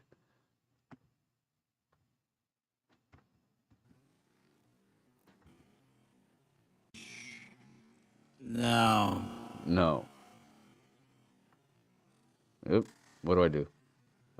Yep. Nope. That's not gonna do it. How do you know make up my pen.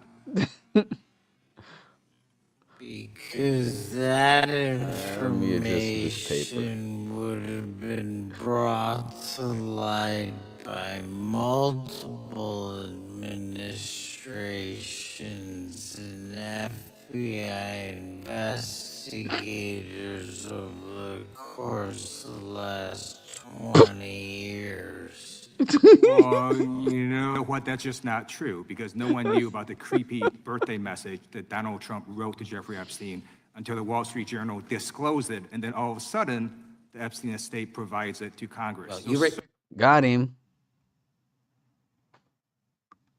Certainly, you weren't there at the search. You don't know what Epstein made. What the? Jesus.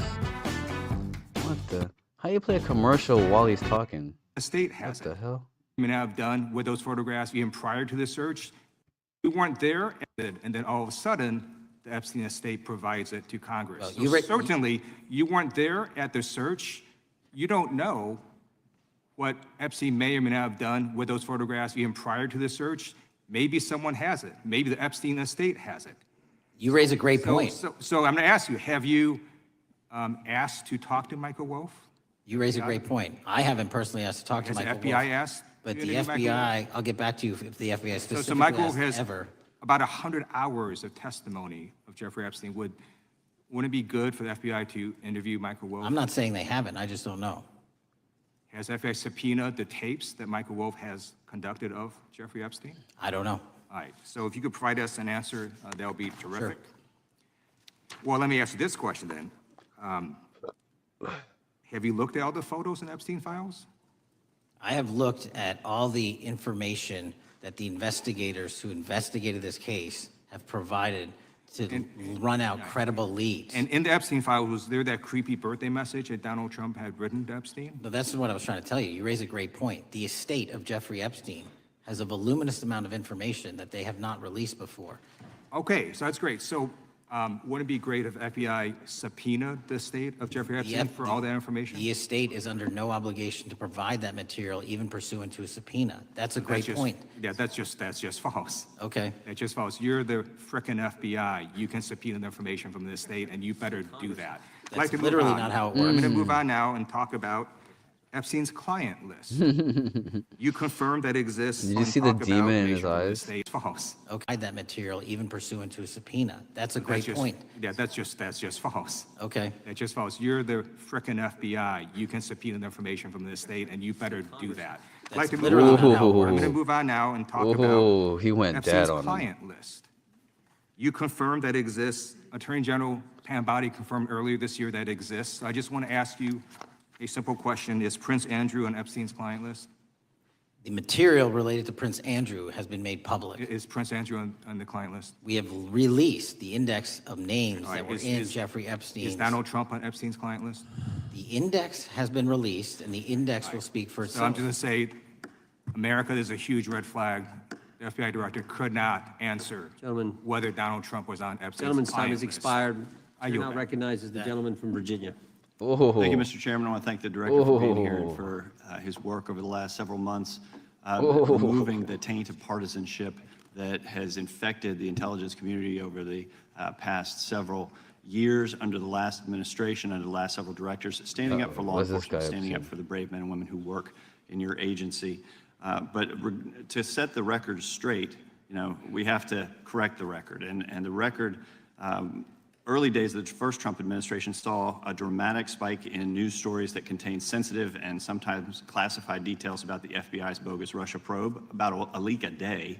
It's unacceptable that senior FBI officials coordinated to leak classified information to try and harm President Trump. Documents produced to the committee in August of this year revealed that the FBI interviewed a former Intelligence Committee staffer who gave details on a systematic process through which leaks of classified information were affected by then Chairman, now Senator Adam Schiff. Were these findings escalated within the Bureau's chain of command, and if so, to what level? Sorry, were the findings escalated? Were these findings that were given to us escalated within the Bureau's chain of command, and if so, what level? Did you receive this information? That entire matter is currently under investigation by the people at the FBI that handle leaks of classified information. All right, it's good to know that there is an ongoing investigation. Can you tell me whether these leaks to the media compromised any ongoing FBI investigations during the Trump-Russia probe? I can tell you, generally speaking, the leaks of classified information are detrimental to any work the FBI is doing. Now, former Director James Comey testified before the Senate Judiciary Committee that he had never been an anonymous source, nor authorized anyone to be an anonymous source in news reports about matters relating to the Trump investigation or the Clinton investigation. Was Comey's testimony true? In reference to Director Comey, I'm very limited in what I can say because of what the current status of those matters are with the FBI and the Department of Justice. When I am able to make those public, I will. Can you tell me if there's an ongoing investigation there? Again, without identifying any individuals related to the information you're boring. Responsibility for 24 of these attacks. All right. Meanwhile, the Biden FBI. I could watch that all day. All right, people, that's about it. We're way past what we talked about earlier. I think that's gonna be it today. Yay, yay, yay. Have a good day. Hope you enjoyed the beginning of the stream. Peace out and take care. Bye.